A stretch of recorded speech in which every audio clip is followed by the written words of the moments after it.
I hate videos. Now, you may be wondering, if I hate videos, what the heck am I doing here?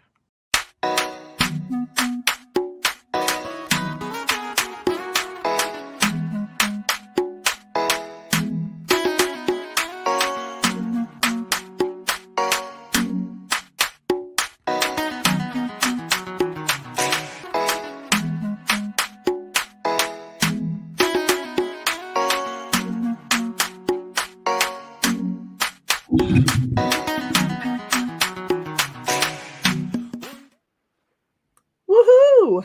Happy Friday, everyone. It is Friday and I get to spend some time with you. I'm so excited. Um, if you and I have not met yet, my name is Ingor and I am recognized as a connection catalyst. I help entrepreneurs develop a strategy so that they can stand out and connect with their ideal community. So I'm excited because I get to spend time with you, and also I get to highlight one of my friends, somebody that I've met on LinkedIn and has really become, well, we met through a networking group and then connected on LinkedIn. And he's become a friend to me, and we can just chat whenever we meet up. It's just instantly like the time between has fallen away and we just reconnect. So I'm excited to be able to bring Bob on to talk with all of us. Um, Before we do that, I would like to remind you of a word that you would have seen in my intro video, which is Ubuntu. And Ubuntu is, like me, rooted in South Africa. And it's an ancient African principle that means humanity to others. It's often described as reminding us that I am because we are. So if you are watching live, please know that this conversation, yes, it's between Bob and I, but we would like to include all of you as well. So please drop us a comment, let us know where you're tuning in from, and definitely comment on what we're talking about so that we can weave that into the conversation. This is truly the power of community. So if you also are watching live and you've dropped a comment, if you're in the comments, please connect with one another. This is an awesome place to be able to meet heart centered individuals because that's what we're all about. So, just quickly before we jump into the conversation, I'd like to say thank you to our sponsors, Africa Radio, for your support. We appreciate you. And if you don't know, I actually have another show that takes place on a Wednesday that is live here for an hour, but on each side of that hour, I actually am on radio. So Africa Up Radio is an online radio station based in South Africa but broadcast globally. And if you would like to listen in, you may do so by going to their website, which is scrolling across your screen right now. It is africa.co.za. And that is where I'm live and I play music. People, I can't believe I'm a DJ now, but it is awesome because I get to play awesome music. And yes, I do check my mic while the music is playing because I don't want anybody to hear me singing. Oh my gosh. Anyway, so check out africa.co.za. There's always beautiful music playing on that radio station. So without further ado, let me bring on my amazing guest, Bob Feathers. Whoop What's up? whoop. Thank you for being here, Bob, and making time for a second conversation. Well, just you and I just were like, "Do, do, do, do, do, Yeah. do." Oh, wait, what? Oh. Right? And I looked back at our previous conversation and it was 1.5 hours. Yeah, which Oh I my have a God. meeting at 10:30, but my colleague is going to cover for me. But the meeting at 11, I have to You do. have to go. So it's like under an hour and a half, please. Okay, that's fine. I will definitely keep an eye on the clock this time. But before we jump into the conversation, won't you please let people know who you are and what you do? Absolutely. Bob Feathers, I work for Bindable. I live here in Boston, and I'm the senior project manager for Bindable. And we are a SaaS provider in the insurtech space. So we're providing technology solutions for our clients to offer P&C insurance products to their clients. So again, front end technology, back end technology for agencies, API, and we also have our own nationally licensed insurance agency to then support clients that don't have their own agency. Awesome. Just quickly, won't you please explain what SaaS means for those that SaaS, don't know? exactly. Yep. Yeah, we throw those acronyms out there, especially the insurance industry. But SaaS is software as a service. So the one platform we offer for other agencies like our agency is our backend platform. So it's our software, proprietary software, but we offer it as a service, meaning we build the platform for them and then Mm, service it, meaning that the platform is always getting improvements that we're adding to it. So it's not like, I'll use like a software product where you just put it on your computer. It mm-hmm. is a product that we are supporting and support you and through the upgrades. And Awesome. again, bugs and issues and admin and training, all those types of things. So it's kind of it's an ongoing relationship. But in this sector with insurance, you really need to have that partnership because you really need to support each other, our technology, but also helping them with efforts to make sure that they're successful in that market space and making sure we're Mm, providing a product that will help them be successful. awesome. Awesome. Because we all know as the longer you use a software, the more things you find that you feel need to be fixed. Yeah. Right? No, and we do, and and we respond to clients. Again, we try to, Mm, we're always improving the product, and a lot of mm, that comes from the clients, not just us think like, oh, this is a great idea. It's, hey, our agents are using this product, and it'd be really great if I could do this, or they could do this, or there's things in the market space that we're always obviously like to see what's going on, or what things we know we need to do within the product space. So always looking to improve it, and then you also have to be polite when there's things that you go, that's a nice idea, Mr. Customer. We love you, but we're not going to do that. Like, so, because, you have to balance that out. right. Oh my gosh. Okay. Thank you. Well, let's go to the comments and see who's here. And I'm like, and just so everyone in the comments, I'm not on LinkedIn right now making comments because I'm just trying to pay attention, but I will respond. And I'm so happy that you're here, including one of my colleagues is here. Awesome. So let's say hello to Jonathan. Jonathan is tuning in from Atlanta. Thank you for being here.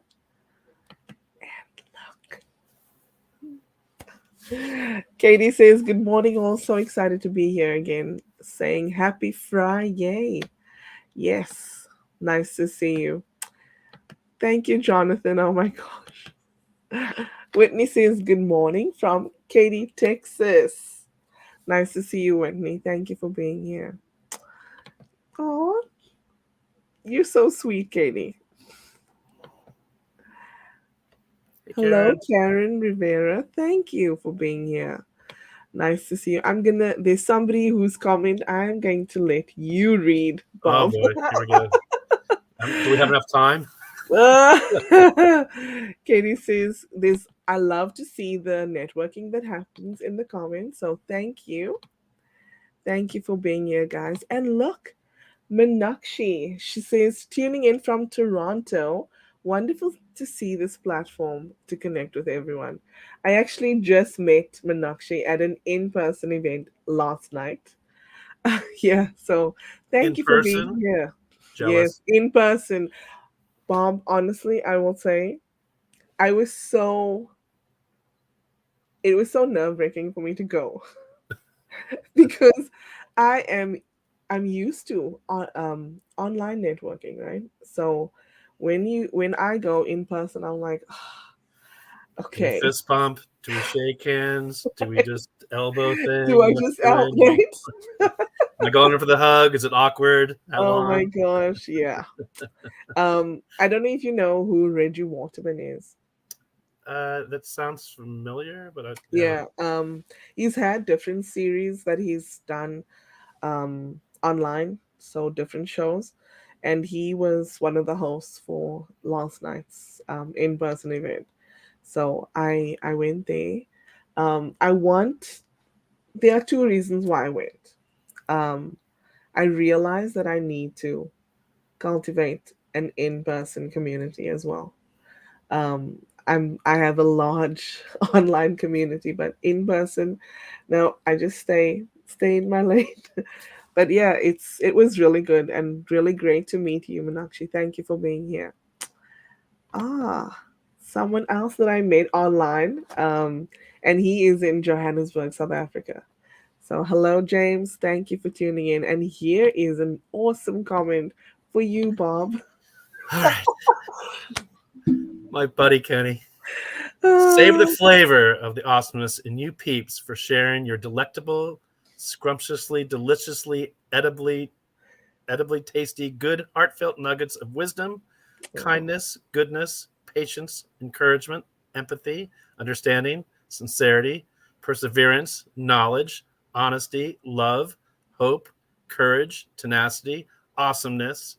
You see, I kind of awesomeness, but hey, caring, positivity, compassion, passion, inspiration, resilience, respect, appreciation, gratitude, enthusiasm, guidance, motivation with us today and every day. it's a pleasure. We're savoring your flavor, Ken. Thank you for being here.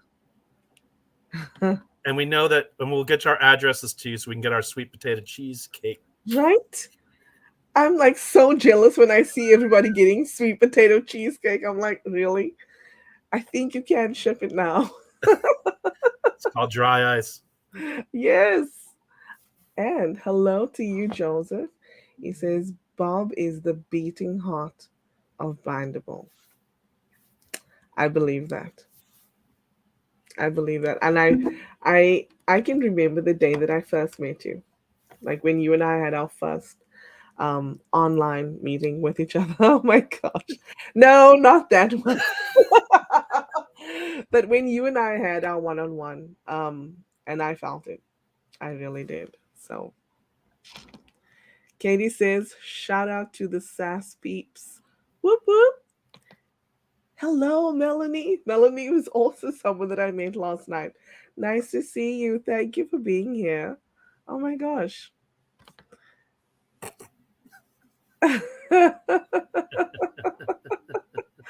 Oh my goodness. My mom used to say, actually, I'm too broke to pay attention. You can't say poor because poor is more a permanent state, whereas State of broke is mind. Right. temporary, right? Yes. Right. So, Melanie says it was a great event. Yes, it really was. And hello to you, Laura. Laura Melando, the stress commando. She says, Happy Friday. Excited to connect with you all. Thank you for being here, Laura. Nice to see you. Look who it is. Hi, Dan. Hi, Diane. Nice to see you. Thank you for being here. And Katie says, thump, thump. That's for you. You are the beating heart of Bindable. James says, thank you, Inga. Great to be here. Well done, Bob. Yeah, Bob is awesome. And we have another friend. Hello, hello, hello, Dave. Nice to see you. Oh my goodness. And Dave and remember Dave and Gail met in person now the other day. Like, Twice. This is come the on, second time. people. This is the second time they've Yes. seen each other. You saw them all in comments. I'm like, it's so awesome. Look at everyone together. Ah. And actually I want to say, Dave, let me know when you're back this side and we can meet up. Him and I, like, I was in South Africa, I think, when he came this way. So it would be nice to see you. He says happy Friday to all. And Katie says, I'm permanently in lack of attention. Therefore, too poor to pay attention. Oh my gosh. It is a state of mind, and obviously it's not. It's permanent. Yeah. Diane says love to all. And Katie says, though, I. Okay, if you don't know, there is a joke here on this show about wearing pants. Um, I'm wearing most pants. most of the time, I actually am not wearing pants because I wear dresses and skirts. That's why we joke about it. But Dave says, great to see us together. Thank you. Dave is the king of process. So anybody who needs to talk about systems and process, reach out to him. He is awesome. So let's jump in, Bob. 16 Right? minutes, not bad. You're gonna ask me a Not question? bad. Not bad. Not bad. Seems so soon. Um, I feel like I want to reiterate what you said before about like with the first few questions. But what's your life statement, Bob? Oh, what did we say? Can I go back and review it? I thought it was pretty good, but I forget. What are you about? Like just tell us what are you about? Yeah, I You think don't have to give it to us verbatim. I think what we came up with was just again that idea of really helping others, like bringing others together, and taking the time to be together, right? Which is that component, that it's the project manager in me, right? Is like scheduling things, but I think I talked about a little bit that idea where you see people that you haven't seen, and you run into them, and they're like, oh, we should get together, and that's like that fleeting statement. You don't. It's not that you don't mean it, but it's just like, oh, we should get together. I'm the guy that pulls the phone out, right? Because we all have phones and goes, when? Let's do it. And even if it's a month It's from now or even 2 yeah. months from now, oh yeah, I'm going to be traveling to this. How about June 22nd? And it's like, yeah, let's do it, right? And we're going to now we know we're going to get together, and it's going to happen. We're going to make that happen. So I guess that's that whole Yeah. thing of making it happen and bringing people together and being intentional about that. Yeah. Even being intentional about setting up this part two of our conversation. I remember you sent me a message, and it took me back to our conversation on part one. About being intentional and just taking. Some people feel bad when you set up a date that's like a month or 2 months later because they feel like, but yeah, we're all busy. Get over it. Right. Let's That's just, that's yeah, the point. yeah, We are really busy. I mean, I love the idea of spontaneity, of course, right? But that's yeah, hard. You can't live on spontaneity because it doesn't yeah, really happen in this day and age. Sorry to be well, blunt, but it just doesn't. It's very rare. Spontaneity would be if you planned the event, you went to it, and somebody you didn't expect to be there showed up. That's the that would spontaneity, be yes. right? But you know what I mean. But you can't just go through life thinking like, well, I won't show up to things, and then maybe somebody will ask me to do something in the last minute. Like it doesn't work that way. It's very Yeah, rare. Now it does once in yeah. a while. It happened to me last night with a good friend of mine. He texted me and Oh, said, "Hey, do you want to do this thing tonight?" I said, "I don't know. I think so because here's what's going on, and I'm not sure I will know until game time." Which was my wife is supposed to go to the Cape with her dad, but I was downtown with colleagues, and a lot of times when all the colleagues are when we're in together, we sometimes go out mm, after work. So I mhm. wasn't sure. I was like, I don't know. I don't know if the energy's there. It might happen, but I won't know till it does or Yeah, doesn't happen. I won't know till 5. yeah, And if it doesn't happen, then I go home. I won't know until 6:30 if my wife in fact did leave or didn't leave, and I won't know what my son's doing. So my colleagues, everyone kind of dispersed. So I went home, and at 6:30, when I was walking up from the train, I could see that the car was gone. So I was like, oh, okay, she's gone. Then I walked in and saw my son. He said, "What's for dinner?" I said, "Do you want to go down the street and get a little bite to eat together?" He said, "No, I've got stuff to do." I said, then I okay, went, okay, got the car key, walked out, texted my friend, I am indeed coming tonight. So it nice. can happen, but that's not the norm. Yeah, because there's so many factors in this grown-up world, right? And it's okay. Yeah, Nothing wrong with that. And I yeah, recognize that. So that's why I make plans with people months in advance, sometimes weeks, but sometimes it's months, just because yeah. that's what That's just the happens. way that the That's the cookie way it is. crumbles. Or Yeah. there's certain family things you have, right? Like I know families coming up in August to the Cape. So they're like, okay, that weekend is, and we have friends coming on vacation the end of August. Like, okay. So once I know that, then it's easier to also then fill in the gaps with the other one, but knowing that these things are happening. So if you do want to do something, then like it's got to fill in the gaps. Yeah. Oh my gosh. Otherwise you won't see them. And I just saw a very good friend of mine 2 weeks ago. We've been trying to get together for a while, and we haven't seen each other since before COVID. Jeez. Now, COVID was COVID, right? That was that whole gap of thing that just kind of erased time and everything. It's just like, oh, right, that was 2019. Like, that's it's like you kind of start to. But then he went to the West Coast with his girlfriend because she had this traveling nurse thing. Then he just wasn't here. I was like, hey, you want to? He's like, oh, I'm on the West Coast. I'm like, oh, you're not physically here. So, okay. But we saw each other. But we hadn't seen each other since COVID. So it was like, that's how it just, and that's what happens if you don't work with intention. Next thing you know, 4 years goes by and you haven't seen each other. Yeah. I will be honest and say, especially during the work days, if it's not in my calendar, it doesn't happen. And there's been a few instances where somebody has a Calendly account and I go in and schedule something and then it doesn't populate in my inbox, in my calendar. That's happened. And then I get a message, Inga, hello, I'm on the link, where are you? I'm like, it's not in my calendar. And then I just honestly, a lot of the time, because I get engrossed in things and I look at my day ahead of time so that I know what's happening, right? Then I end up not being able to make it and I'll have to reschedule.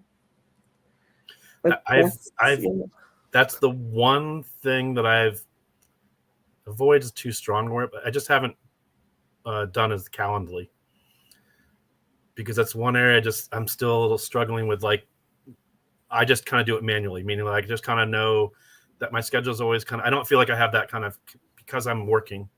I don't have a consultancy, so it's not like I can just like move time around. Yes. I have a work day that I need to be worked towards, and then I have time afterwards. But then that time afterwards always starts to get.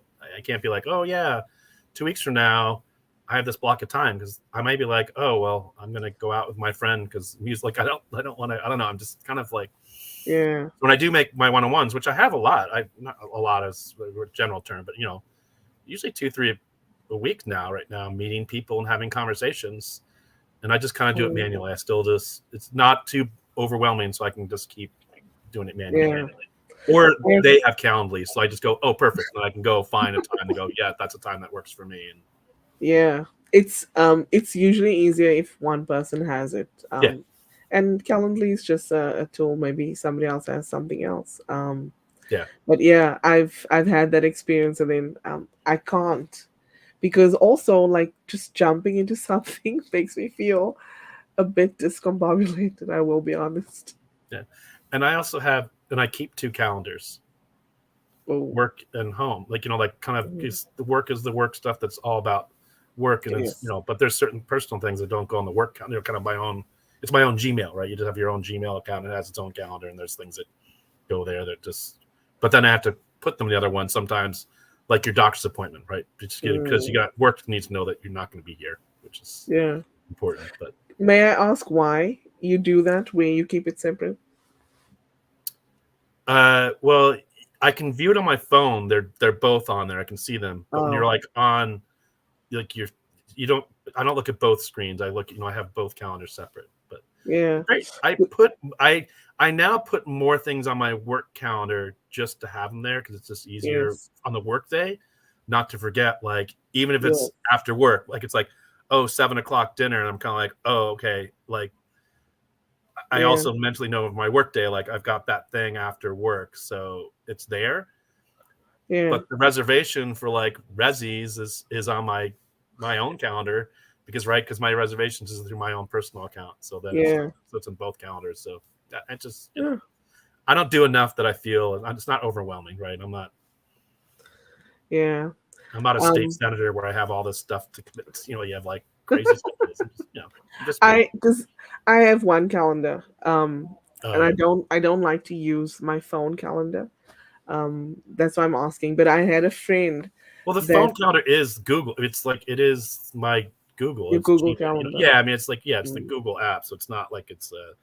Yeah, there is like a different one that I don't like, but this is like it's Google, so I can see both accounts. I can like okay. choose and like if I add an event on it, I can say, oh, that's my Bindable or that's my Gmail. Whichever one. Yeah.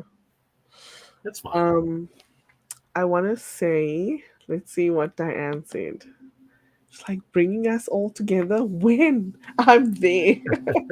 And wait, Diane, I need some clarity. Is this in person or online? Because in person will take a lot of coordinating because we're everywhere. And Katie says, yes, Diane, I'm there too. Summer is the best time to travel for us northerners. Oh gosh. Laura says, I need to schedule things. Good intentions don't create good results. Exactly. Good results require actions. So I love that get it done and schedule perspective. Yeah. Absolutely. Katie. She says, if it's not in my planner, it doesn't happen. Facts. I know. I have seen Katie. Katie has, oh my gosh, Katie is like so on point when it comes to things like that. And then we have Thampuran. Thank you for tuning in. I think that's an India flag that shows up like that at the end, the IN. But thank you for tuning in. Hello to you. And Laura says, Bob, it is refreshing to hear you are a manual scheduler. Me too.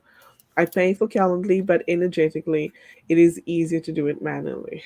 Oh my gosh. So that's like that is born out of my old Franklin Planner days. Mm, It's on my calendar, and my mhm. Slack reminds me. Like I get all the meeting reminders, which is fine. Yes. But every morning, it's like that tactile. It's that I just like what's my count? I just so I can look at it. I don't need to Yes.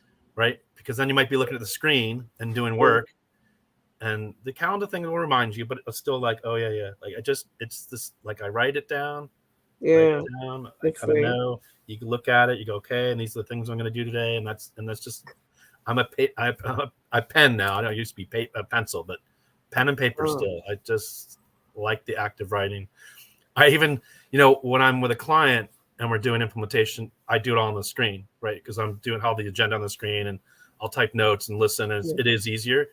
But there are times when if I'm not running the meeting and it's just a conversation, that I'm just sitting there writing it down. And it's funny, right? Because I take it in, right? You take it in more when you're writing it down. Because I Yeah. have people now doing Yes, we do. they're doing it's a form of chat GPT, right? Where they have that kind of it's recording the conversation that summarizes it for you and has all Yes. the notes and stuff, and you kind of that's interesting, but it's somebody else doing it. Like Not, I still would like to just write the notes, like but it's not always accurate though, because and I'll right say that this isn't because it doesn't yeah someone like me who has an accent, like not a North American accent, guess what? It doesn't always pick up what I say. yeah Tina Larson, a friend of mine, I don't know if you met her before. She's Scandinavian, so she had an accent, but I think she found a tool that she said it's Works for better me. at it's the one kind of translating your when you do videos. I think she Ah, found one that she liked that she said is reasonably good. She still have to okay. edit, but she said the edits aren't that bad. Where before she felt like she's like, Oh my that's god. not what I said. Yeah, That's right. not what I said. What are you talking? Yeah, for me yeah. Let's see. Here, Katie says, "Ooh, a Franklin planner. I've been a paper planner since the 90s." Yeah, she writes it down. I've seen her. I Like don't she know. does it when we're on calls. Yeah. Yeah. Um, but yeah, I have Calendly, and that's for my networking. Yep. That's it. But if somebody is reaching out to me about um business or whatever, yeah, I do manually. put it into my calendar. I need to. Like Katie, for me, if I don't put it in my calendar, it's not happening. That's just the way it goes. Anyway, so let's move on to some more questions.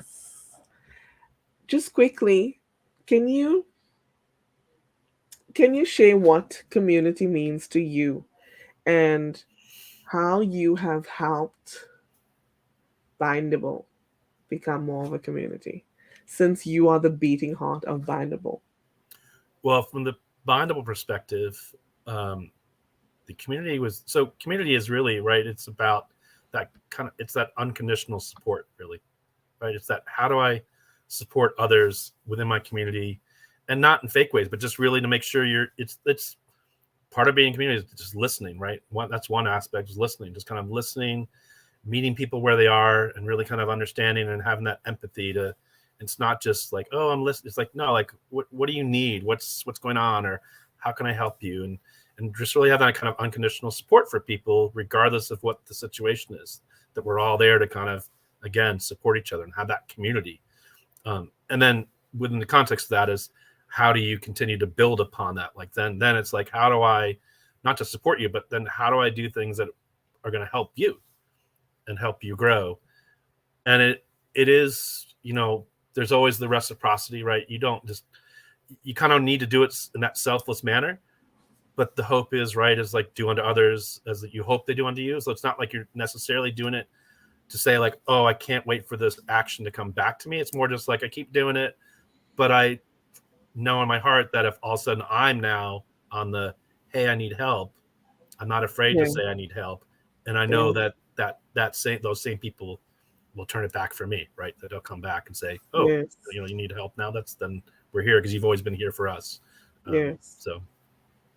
So within Bindable,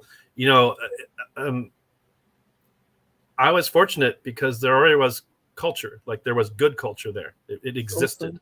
Right? And it starts from the top, but it's, I think we talked about this, it's like, it's top down, but it's bottom up too, right? It's kind of has this, because it has to have both ways. And what I mean by that is, the top has to really have that vision, and our executive team and the CEO really has the vision, and he has the starting point really is a code of conduct, where we have a code of conduct. It's on our website. You can see it. It just talks about, one of the core ones we talked about is be nice, right? And that idea of being nice to each other, being nice to yourself, being nice to the client, being nice to the vendor, just, trying to be good citizens in general. But anyway, to have a code of conduct really is just to put it on paper and say, hey guys, don't forget, this is who we are, right? We've defined who we are, and we want to live by these rules. So you can look at those rules and kind of go, that's who we are. That's a great starting point. So then you have that, but then you have to, what do you do with it? Yeah. Now you have to talk about it. You have to, live it. You have to act it. So again, the leadership acts it. They're not just saying like, hey guys, here's our code of conduct, but they're jerks. Right? They're generally nice people, and they're empathetic. They're not the leaders. They're not the autocratic, or, because we've all had that different. We've talked about, sorry, I was thinking about another conversation we had with Erica, but the narcissism and all that stuff. But to have an empathetic leader that really is there to support us, and that's a great place to start. But then you have to have the bottom, which is the hiring. So then you have to really hire, and you're not just hiring for skills, you are hiring for people. Yeah, the EQ is very important. I know that, in previous years it was dismissed. Yeah.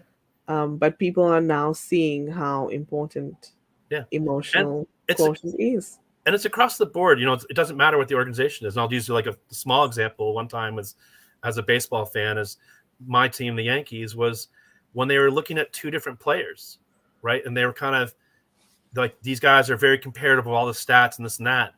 But everyone thought they'd choose the guy that was like, oh, that's the guy you got to get.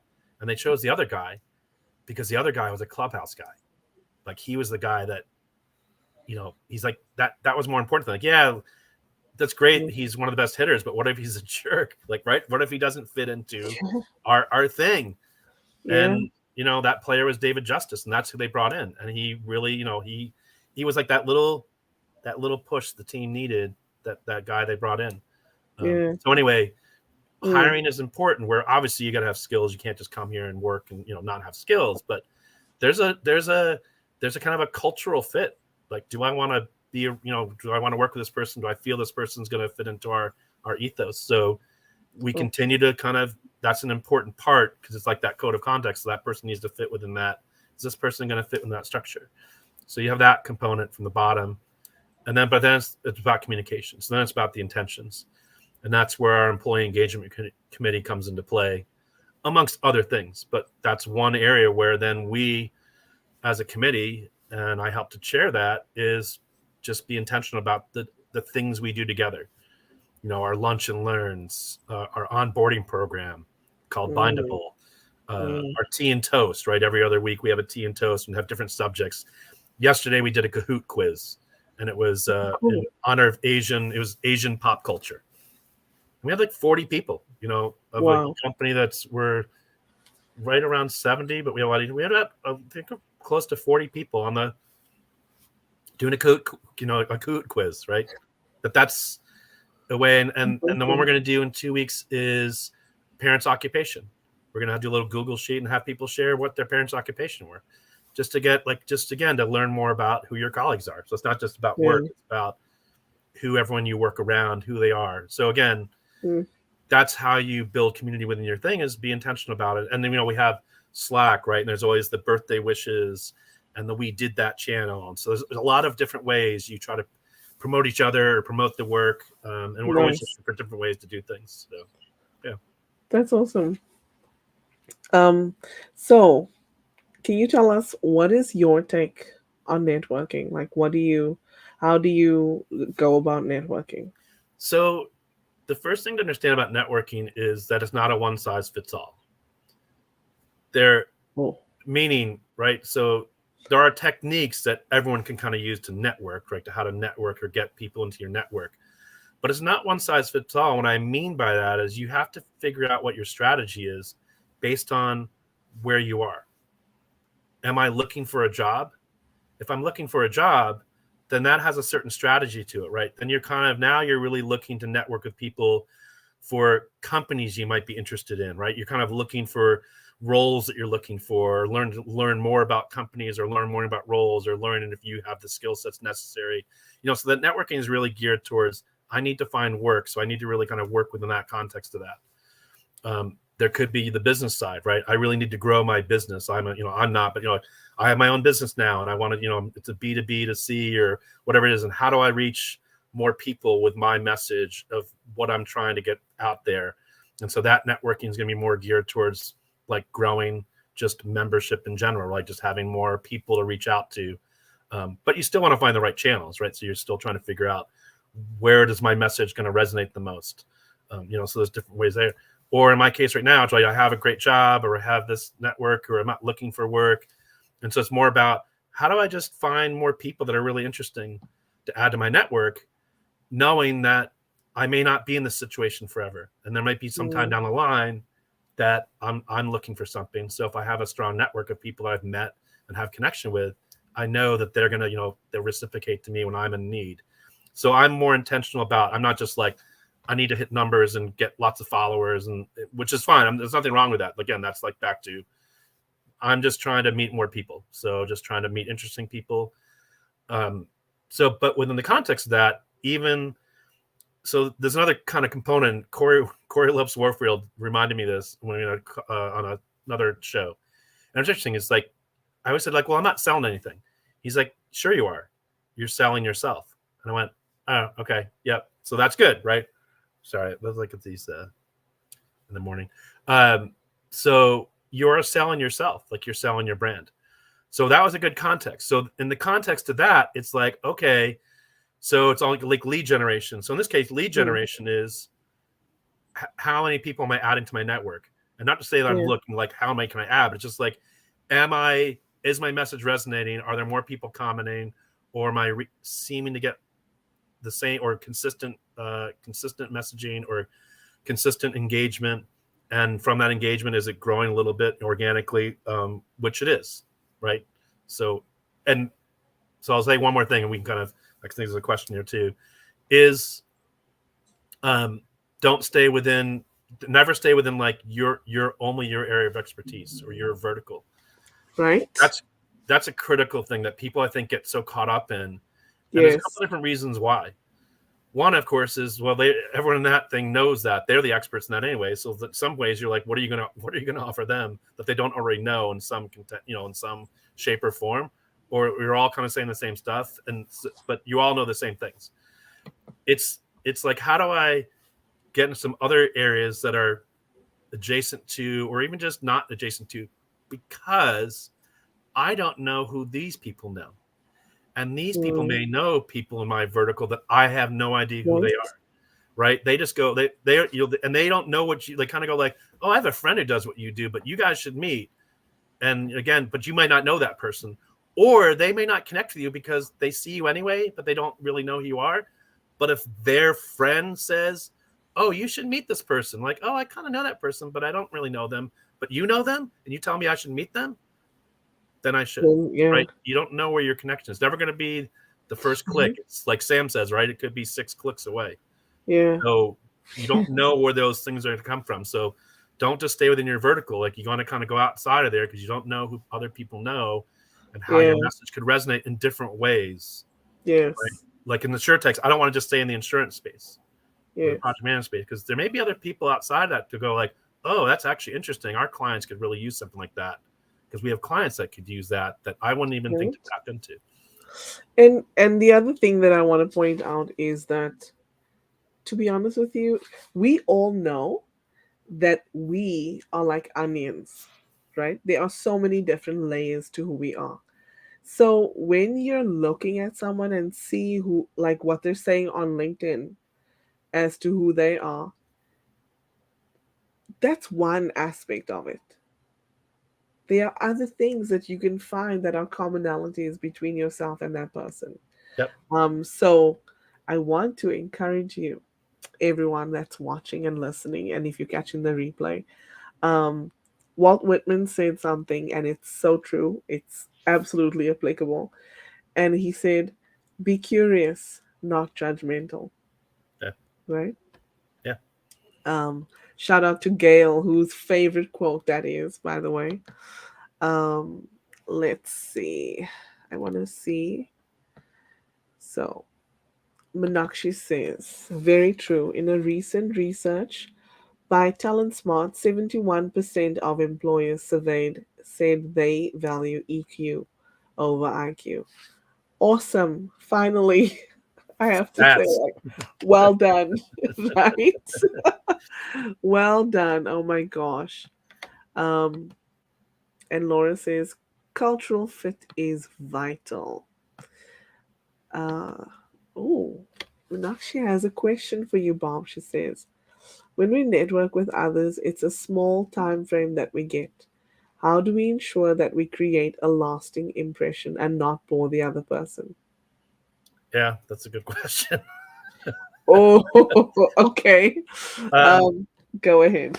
Yeah, I mean, there's a couple different things, and this goes back to profile, right? The profile building is, and this kind of again goes back to strategy, right? So once I found a job, then you update your profile. So also think about your LinkedIn profile as part of your message.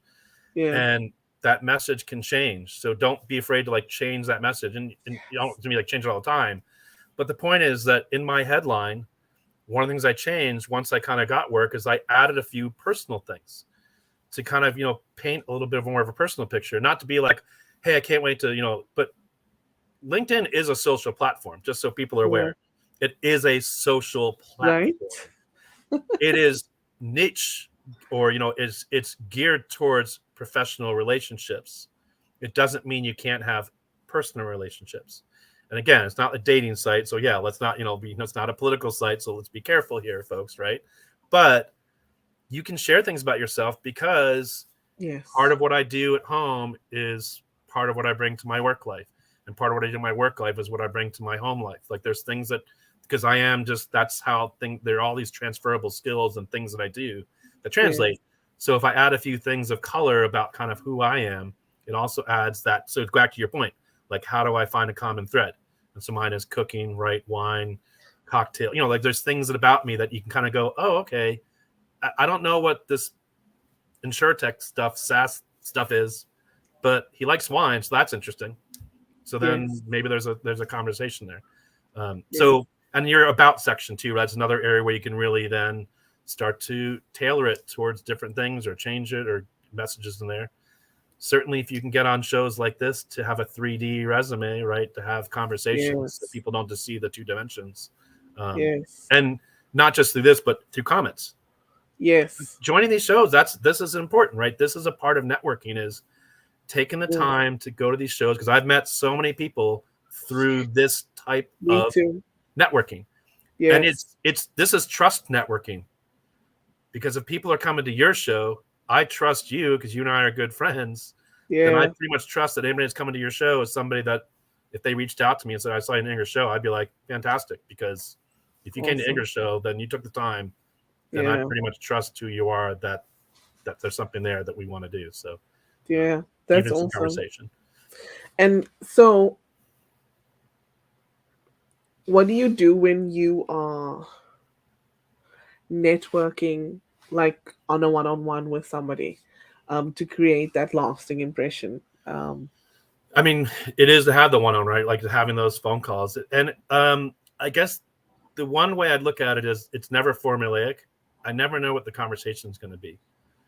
Sometimes it really is, the conversation is just like, what have you been doing? Like, what's your career been like?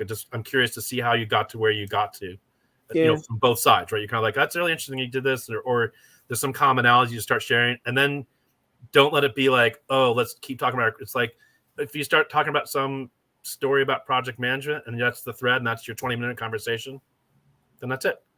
Like that's, but you now have this kind of thing that you're sharing a story that has relevancy to each other. And that's just, so it's, I guess the point is, let it go where it goes. And if you find a relevant thread, pull that thread a bit, see where it goes. And then if it feels natural, have another conversation sometime. It doesn't have to be right away. Like I had somebody, we had a great conversation. We were introduced by somebody, did a one-on-one. We just chatted about stuff, and really was just about anecdotal stories about our careers, not the actual like timeline, but just interesting components that resonated with each other. And we said, hey, I'd like to continue the conversation. And I said, that'd be awesome. She says, how about like August? I'm like, okay. Like it wasn't this like, hey, let's talk every week, right? We're not that level yet, but it's like, hey, let's talk in about 3 months. I'm like, that sounds great. Like continue the conversation. So let it also, you're not looking to, I have plenty of friends, right, that you text all the time, right? There you're like, that's your inner closer network. But then there's the Davids, David, we've done it. And I've, Ken Novak, some of the network people that I have, that you have that every other month. Like, and I will give you a tip that I got from somebody else in another network I belong to, was to keep track of it. I have a spreadsheet now. I have a spreadsheet of all the people I've had one-on-ones with over the past year, with all the dates. And then the ones that I know I really want to like, again, schedule June or like schedule July or it's in process. And I just keep track of all of them. And then there's people I want to meet again. I put a note to kind of reach out and just keep track of it, because after a while you're like, I realize, wow, I actually had a lot of conversations, but if I don't track them, you kind of lose, you start to lose, you don't want to lose sight of some of those conversations you've had. The way that I track it is it's in my calendar, and I actually go back and I refer to, I look, when was the last time I spoke to so and so. But let's look at the, but you have to really go back a ways. So for me, I just put it on a spreadsheet. I just said, I took an hour and just went to my calendar, then built it. Now it's there. Of course, the point is going to the calendar, but now I just kind of know like, oh, I haven't talked to so-and-so in 2 months. I really should reach out because we should chat again, because that's somebody I like to chat with regularly. Other people just, you have a conversation. That's the conversation. That's fine. But you've had the conversation, right? And that's an important component of this whole thing. If everyone's, I had it with my work colleagues in my prior life where they were in Australia and I only knew them through phone, right? That's all, so again, think about it here, right? I kind of know people through comments. But all of a sudden you have that conversation, even if that's all you've ever had, just one conversation. But now I can visualize them when I see their comment, like I know, like I Yeah. talked to that person, right? You start to kind of you Yeah. build a little Rolodex of, oh yeah, that person's knows this. I should talk to Yeah. them, or I should connect you with so and so, right? That's also what this is about. So networking isn't just building your network; it's how do I build everyone else's network, Else's network. Yeah. And connect them with other people connect with that people that I that think they should connect yeah, with, there's an overlap with, right? right? Let me ask you a question as a spin-off to this one that Meenakshi asked you. Have you ever had a conversation, a networking call with someone that you you left that conversation and said, and Sure. why? What was it for you that basically said to you that this is not my person? Uh, I never felt like that kind of. I just there was no connection. There wasn't. It felt, and for not Uh, in bad. Not I don't. It is bad, right? But it felt a little transactional, yeah, and yeah, and not that we were like intentionally trying to be just like you go like, hey, let's have a conversation. You're like, sure, and then you have it, and you're kind of like, all right, like it felt transactional. It just didn't have enough. yeah, Or you get on the call and they're kind of like, you're used to doing. You're like, so like like they reach out to you and you're like, great, let's have a conversation. And you're like, what do you want to talk? And they're kind of like, so there's nothing. Like, what do you want to talk about? Like, why are we here? Like, what do why you want to why know did about we call? me? Should I talk about my career? What is it you? And it's Yeah, kind of just like that. Yeah, let's have a virtual coffee. And you're like, all right, like, and then even me, I'm struggling to like get the conversation. If I'm struggling to get a conversation started, then oh that's like then I guess that's the starting point. If I can't figure yeah, out a way to get the conversation started, and the other person, then that's the person I want to be with, right? Because obviously somehow I'm not sparking enough interest in yeah. you to, or they're just not conversational. No, Just so that's I I've mean, had there was one particular call that stands out to me. Um, and it was I got on a call with someone and she did leave a lasting impression, but it was very negative. Because we got on the call, it was hello, how are you? And then she just dove right in and spoke. 40 minutes into the call, I was like, seriously, so I'm not even gonna have a chance to say anything. Like, why am I here? right. Well, I Like, mean, I don't get yeah. them. I get them we get them all the time, but the pitch slap, Oh, right? in the DMs. Yeah, your DMs. I'm trying to think. I think I did get one. I'll actually know. I got a weird one once. So this was a weird one. I someone we were connected and we were having this message. And I thought like sounded very intrigued. I was like, yeah, let's have this conversation. And she said to the meeting, it's like, oh, I'm gonna bring somebody else to the meeting or something like that. I thought, okay, now I'm already knowing like this is not you and I having a conversation. Oh, There's some ulterior like a meeting with somebody else. And so I was a little bit like okay. And so then she didn't come to the call. The other guy was on the call. And it was about their thing, product, this whatever. network Yeah. cult. It was very like super culty, Oh, like weird. It was some professional training / oh, cult. Like it was just weird. It was totally weird. oh, And she never came. And I was just like, what is that about? So that was a wow. weird one. So I left that meeting going like, delete. like, like not drinking Cut grape the Kool-Aid, connection. not calling you back, just like Yeah. lose my number. Weirdo. Wow. It was really weird. But it was a pitch slap. It was like, Yeah. hey, let's have a That phone was a conversation. pitch slap that went from the DMs all the way into a call. Like, Yeah. no, Yeah. It was no. so strange. Well, it didn't start as a Wow. pitch slap, but it morphed into Yeah. something. So I haven't had that since, but it was a weird experience. Can I ask? Oh, it was weird because my wife was like, who was that about? I was like, I don't know, but I'm like, I don't think I'm brainwashed. Like, am I okay? Like, I check just our bank lost account. 10 Check our minutes of bank my account. life. Let me ask you a question. What is the weirdest message you've ever gotten um, on LinkedIn They're not weird. in It's the just no, DMs? I don't get weird ones. It's just the same. It's the Good. same. Oh, I saw your profile and you look so smart. I'm trying to learn on this platform from you.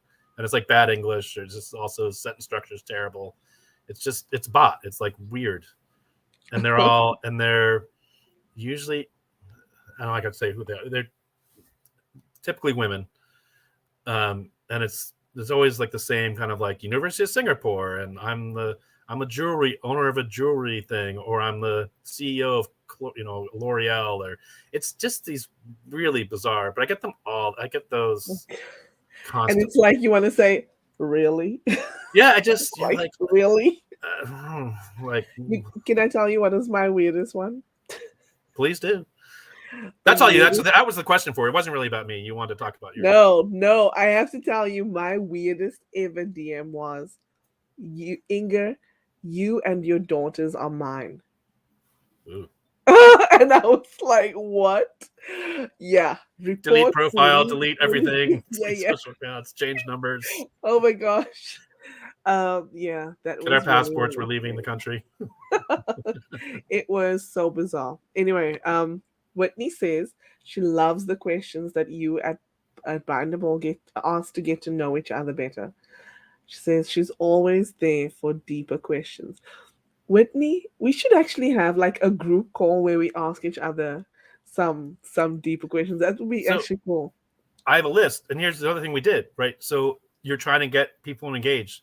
What's one way to engage? The employee engagement committee we did. I said, let's survey them. So I sent a survey out.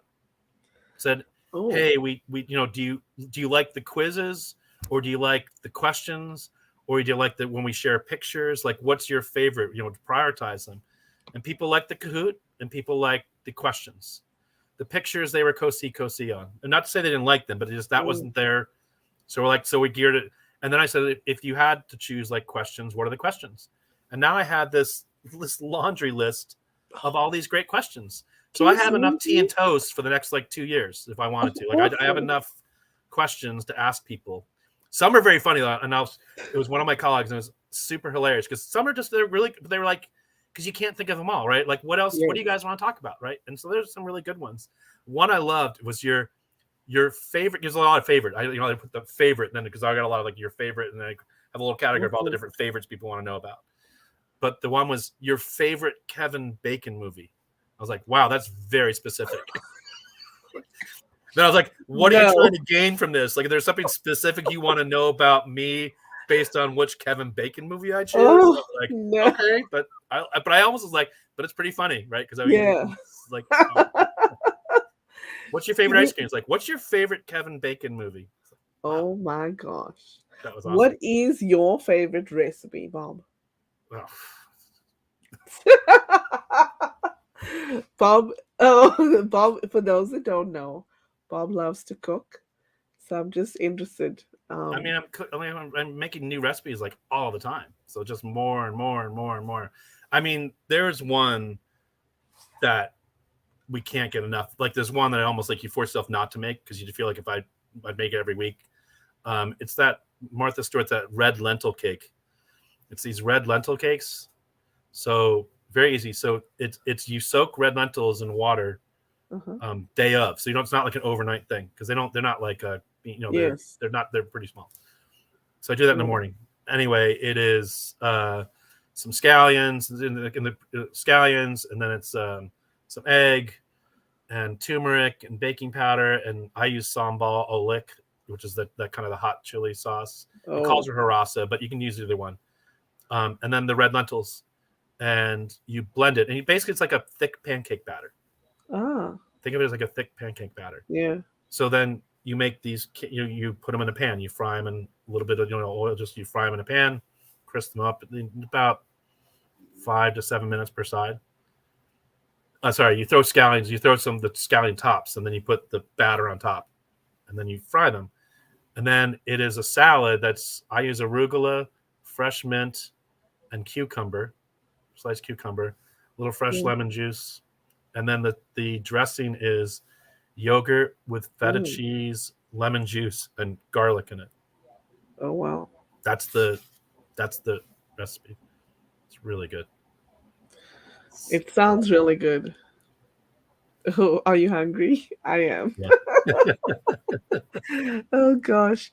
Laura says 360 perspectives is where the magic lies. Yeah. Won't you please read this comment from her, please? One of our core values is talk less, question more. Oh, The questions and interactions you are doing at Bindable allows for meaningful connection. That is the essence of relational networking. Love that. yes. Yeah. I Yes, mean, yes. they are great. Like the questions. I mean, again, we've had all these. I mean, I can go. I'm not going to go through all of them, but like one in particular, we had about like your favorite school, or there's whole thing about like your. It didn't have to be college. It could be like what was the school that you really identify with, or there was a favorite school moment, or whatever it was in school. And one of the colleagues, I learned that he was an exchange student in Australia. Oh, Right? It was like this little interesting tidbit that you never would have. You're not going to get that in a conversation. But again, he was here. It was actually Joe. But it's just interesting, right? Just that thing where you're like, yes. oh, that's really interesting. Like that's a That is, yeah. like great. And then that's a little thread because I worked in Australia for I went to Australia for trips for my business trips. So it'd be kind of like you could pull that thread a little bit, like, oh, where did you live when you were in Australia? That's interesting. Just again, like there's a That's really cool. right. It's a Yeah. conversation starter. Yes, and then you find the commonality, right? Like, Yeah. yeah, because as soon as you said that, um, my brother and my dad actually went to Australia, um, for sport, and I remember the one thing that my brother loved about Australia was he got to taste Nutella for the first time, and to this day, yes, Because because it wasn't out there. Yeah. we didn't have it in South Africa. Yeah. And to this day, he loves Nutella. Like, I even send him pictures when I see like huge jars of Nutella. I just send him a picture and he's like, oh, yum. Yeah. Yeah. And whenever we travel, he travels there. Like when we travel there as a family, he gets one of my daughters to make crepes with Nutella on You can it. tell on it. Yeah. Yes. I had a friend growing up, and they had an exchange student from Central America. I'm going to forget which countries, but anyway, the point is that they didn't have, like, they really didn't have sugar food. Yeah. They didn't have a lot of sugar type thing. So when he got to America and he was with them, he would do the strangest things because he was just like, oh my God, what is all this stuff?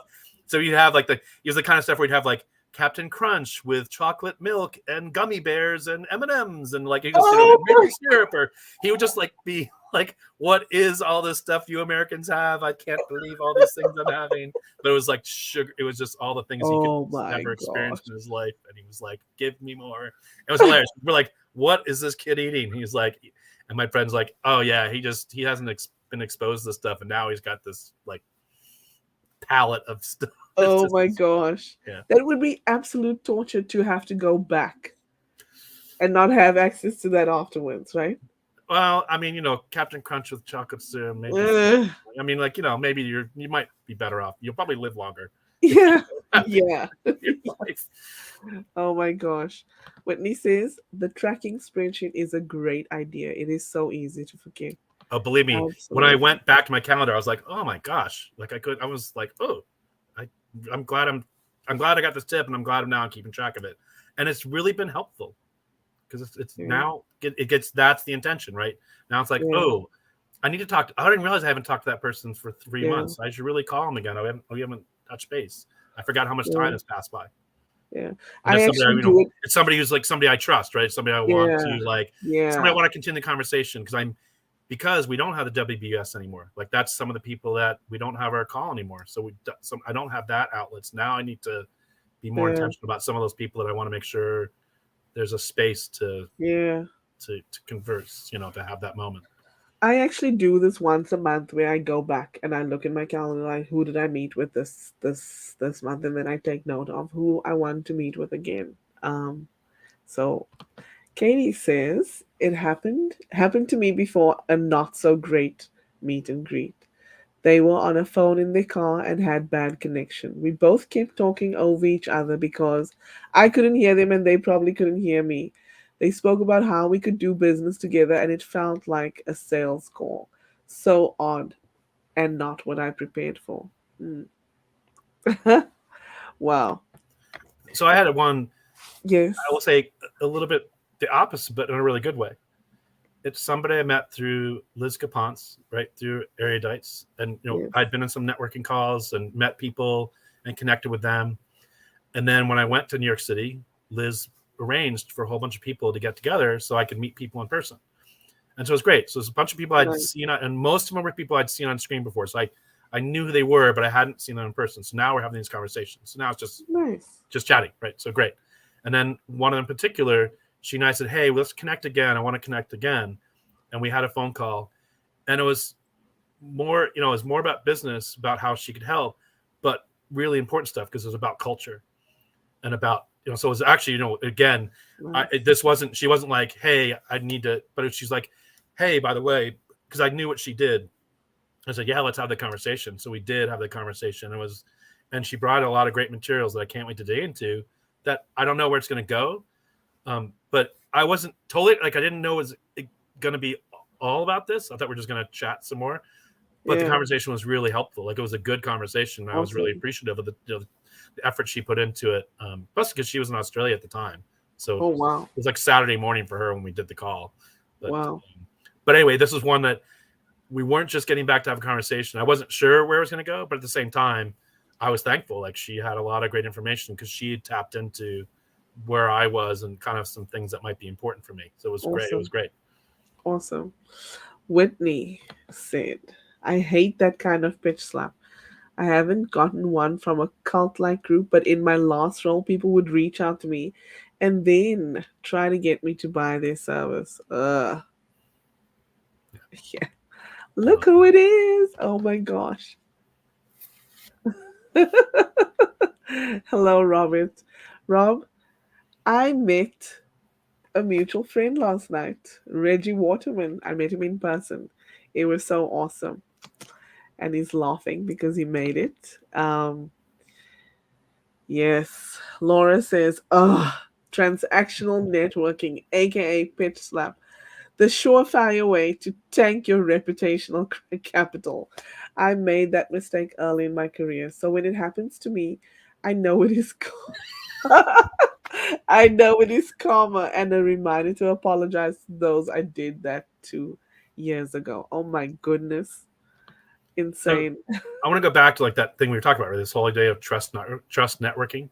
Yes. So obviously these, if you go to attend shows like this, there's lots of different ones, get in the comments, right? Because that again is that trust.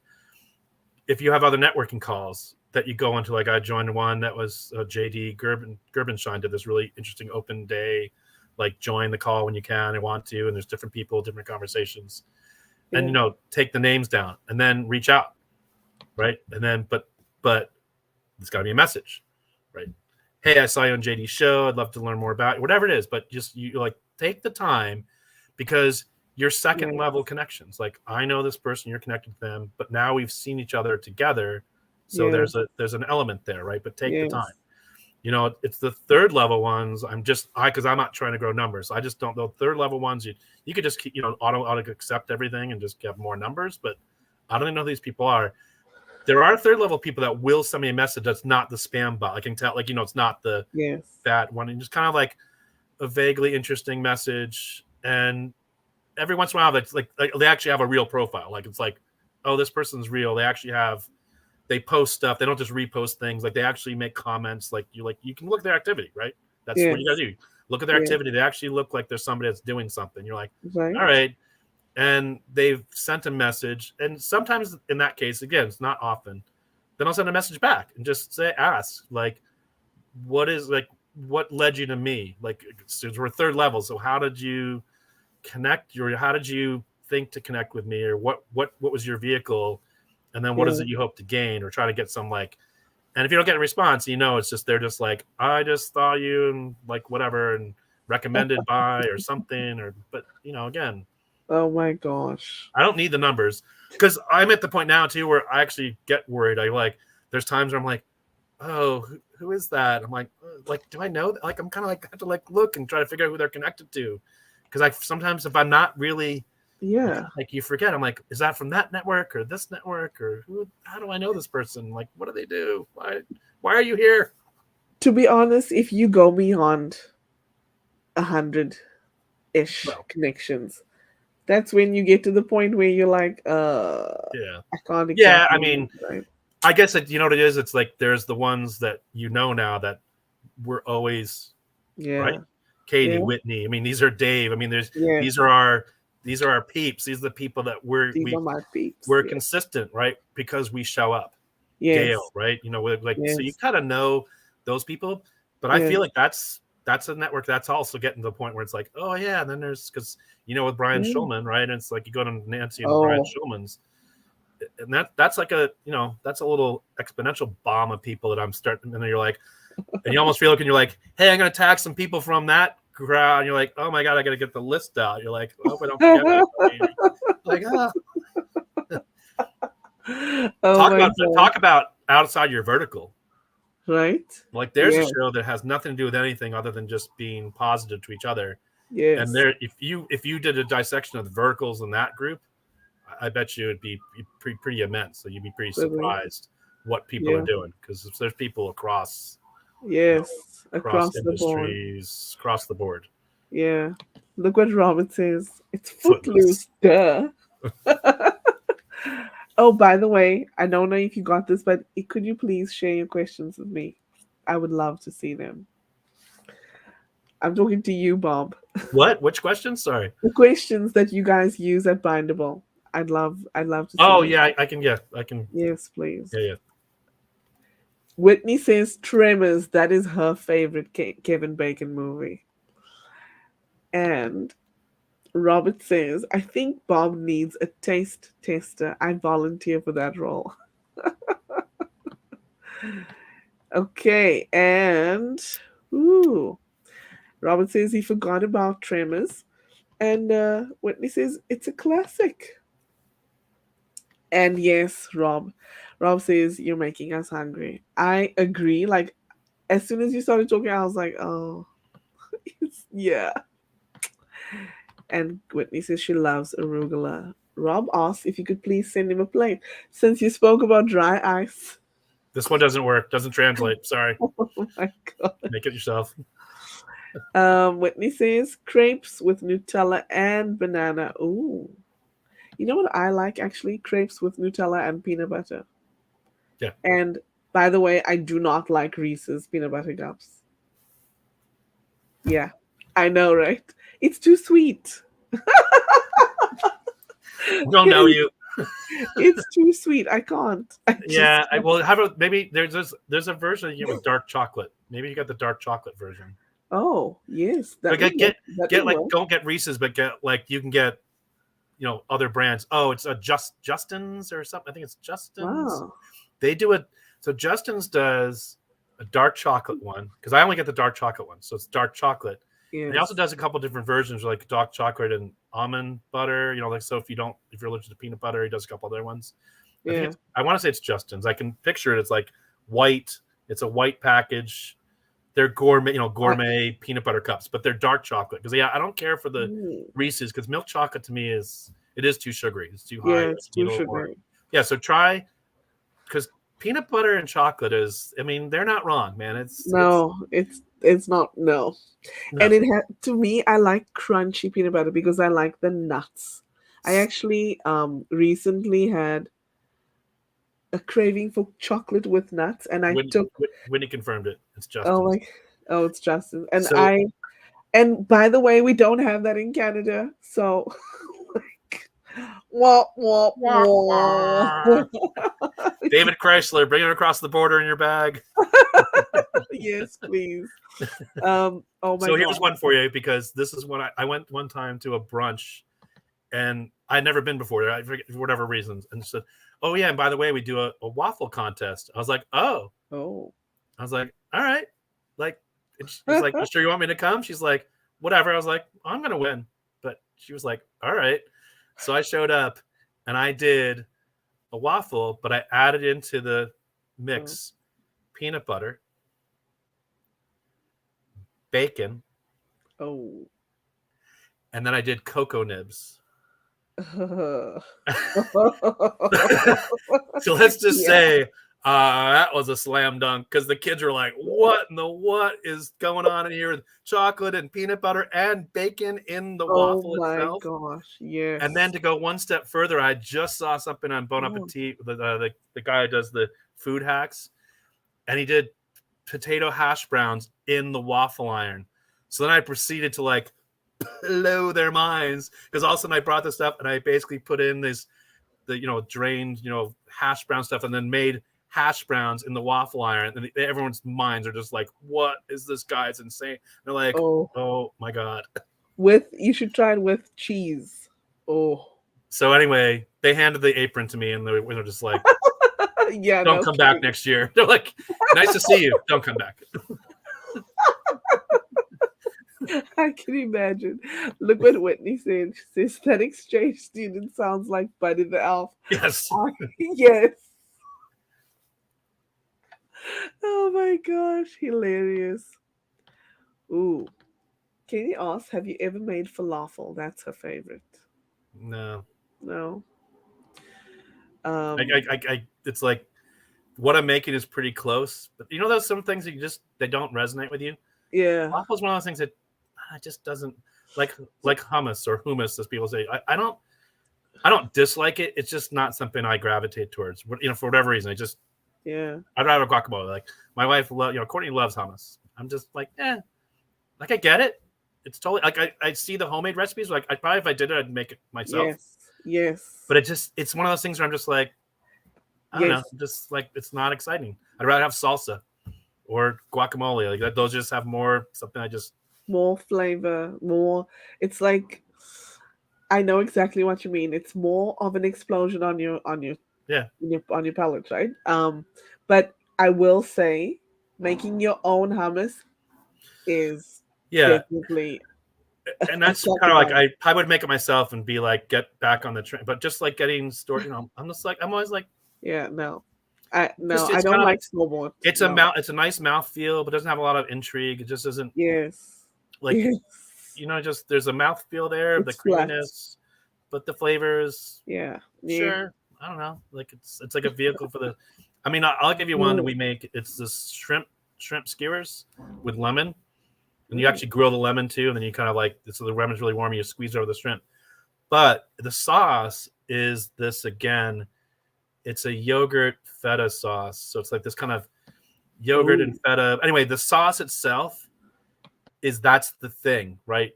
And so I call it yogurt feta sauce with shrimp spoons, because the shrimp is merely there for you to get as much sauce as you can into your mouth, and you really don't give a about the shrimp. You're like, whatever, grilled shrimp.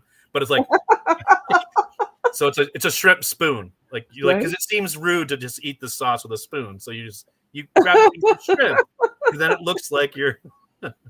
Oh my gosh.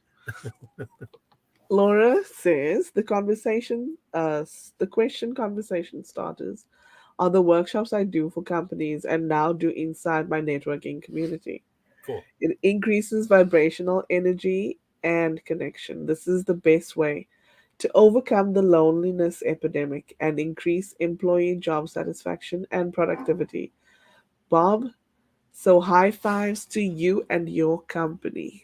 Awesome. Thanks, Laura. Awesome. I see there's some chatting. Oh, Whitney says yes. Peanut butter and Nutella is a classic combination. For me, it has to be crunchy though. I do not like smooth peanut butter. Here's an interesting thing. No. Yes. I grew up crunchy peanut butter across the board. There's no other way I would want to eat peanut butter my whole life. My son's born, and my wife, and it's like she's a smooth peanut butter person. And the two of them, so now, interestingly enough,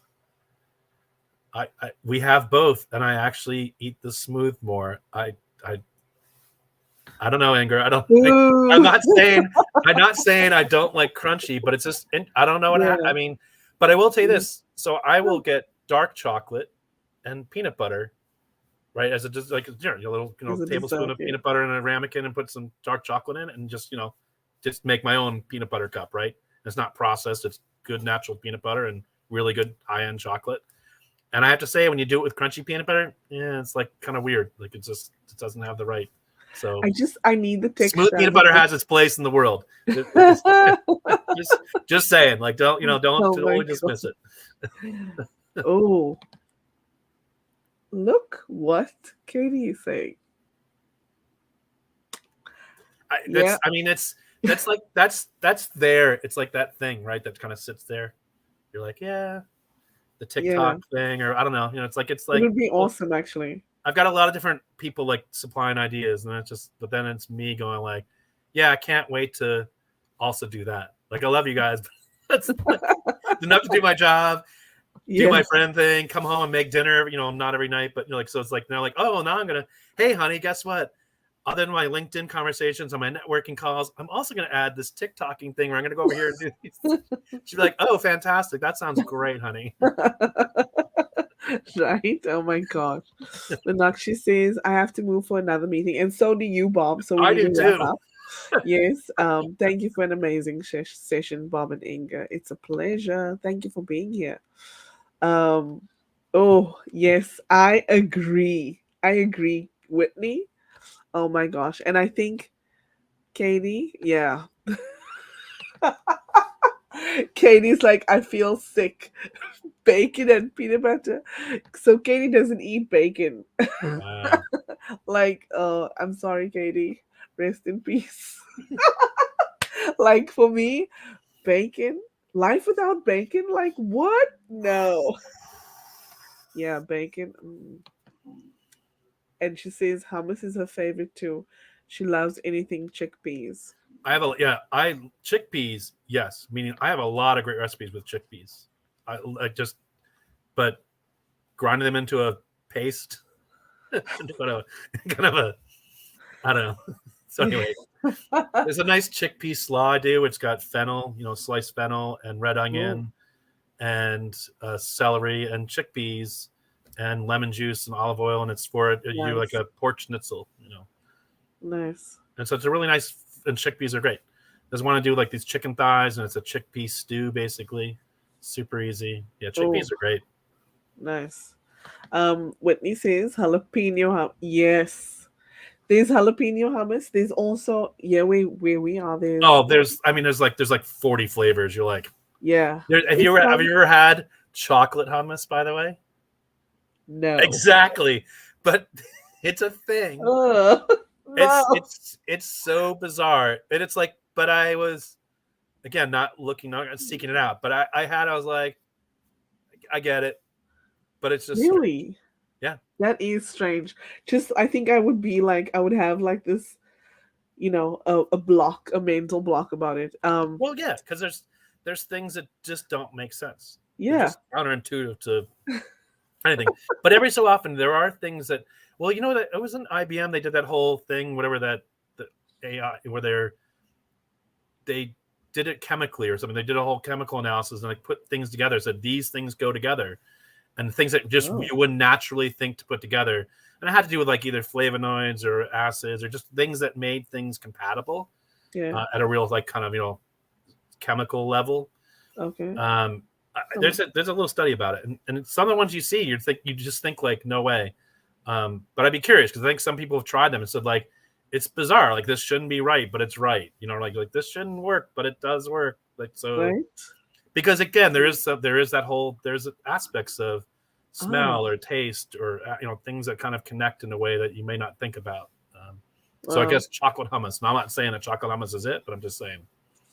So Maybe. Whitney says she likes to get Ghirardelli dark chocolate squares and dip them in peanut butter. I like that Thank you. idea. Have you ever had? So I grew up on oatmeal, just regular oatmeal, right? Like, and in South Africa, we'll add sugar, salt, and butter actually, and milk. Um, but my youngest daughter, she calls this. She calls what I make. She calls it mommy porridge. Because I only make it for her, and it's oatmeal with peanut butter and chocolate chips in it. Yeah. She Good. loves it. She loves Great. it, loves it, loves it. And Yeah. Yeah, What's not it's to love? yeah. It's got chocolate, right? Like that's Oh my gosh. And so we have 5 minutes left. I just want to go through I the know. I was gonna questions. say. So just us though, Diane, Inga, Whitney, etc. Laugh out loud. Yeah. um so See? Whitney says chocolate hummus is good. The pretzels, strawberries, yum. Oh, I don't like just the idea of it I just it's stuck. And Katie says everything bagel hummus is what I'm eating right now. Really? That's a thing? Um Yeah, because it's everything. cilantro? It's the everything flavor.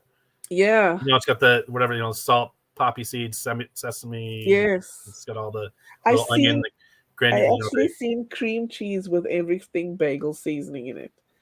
And I'm not sure, but I'm not sure about that. She says, "Oh my gosh." Tina Larson says, "Talk about dopamine." We spoke about you, Tina. We spoke about you earlier. Thank you for popping in. Um, and Whitney says, "I like oatmeal with some flaxseed berries and a scoop of PB for some extra protein and flavor." Nice. Flaxseed. So that's another interesting one, right? It's like good for you. I have a granola that I eat has flaxseed in it, and I'm thinking if this is so good for you, but why? But then I go to use the water pick and like there's like 30 seeds come out. I'm like I don't get them because they all they do all they do is get in my teeth and they come out. And I'm like I Oh guess I my didn't get the do I gosh. get the benefit of these things that they're like they're just so small. And I'm like I Oh think you my just need to god. grind them and like just like pretend flax like to actually put flax seeds in things when you eat them raw.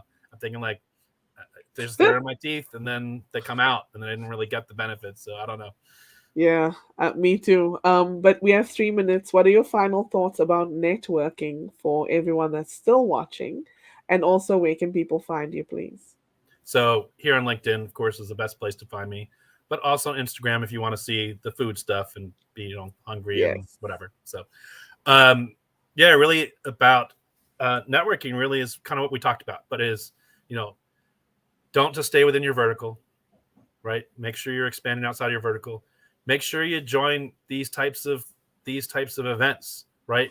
Get in the Yes. comments because it's a great way to build trust. Networking is a great place to start if you want to build your network. Is build your network within people you know and trust, and build from there. You can kind of build out. That's again another that's one way to Yes. do is that trust networking. And keep the list. If you are in fact going to the level where you're going to have one-on-ones with people, make a list because it will help you. It'll help build some intention, but also make sure you don't forget. So it's an important component of that networking is to just keep track Awesome. of it, and then so you are kind of intentional behind that. So Awesome. Thank you. Tina says, "You talked about me?" Yes, we did. And she says she loves your food stuff on Instagram. Bob, always an amazing conversation. Thank you for your time and for just being open and sharing with us. I wish you a wonderful rest of your Friday and a beautiful weekend ahead. Thank you. thanks, Ingor. Thanks for having me. This is awesome as Thank always. you. So Thank much you for fun. being here. All right. And yeah, jump right off. I I'm will out. I'm out of here. see you. Take care. See ya. Bye. And if you're still watching, thank you for spending some time with us. I know it was long today, but that's just the norm when it comes to chatting with Bob. Um, you know, when you're here, it's such a pleasure to be able to spend that time with you. So thank you. I wish you a wonderful Friday and weekend ahead, and I'll see you back here next week for another episode of Inspiration from Inga. Of course, we will be chatting with an amazing guest as always. Why not? But actually, next week we're doing a panel discussion. So please feel free to pop in and come and support us. We'll be talking about stroke awareness, how important it is to be aware of strokes. And we'll be hearing from different people who have had strokes and survived. So definitely come over and spend a little bit of time with us. You don't have to stay for the whole thing, but it's always awesome to be able to spend time with you. So be blessed. Have an amazing weekend, and I'll see you back here next week for another episode of Inspiration from Inga. Ciao for now.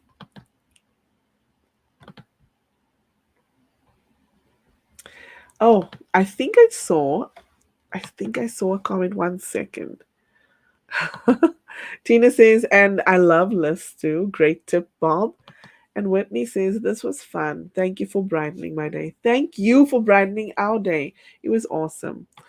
Laura says, thanks for the delicious conversation. Now to decide what to eat. I know, right? Because I'm hungry too. And I better get on that before my next meeting. Take care. Be blessed, everyone. See you soon.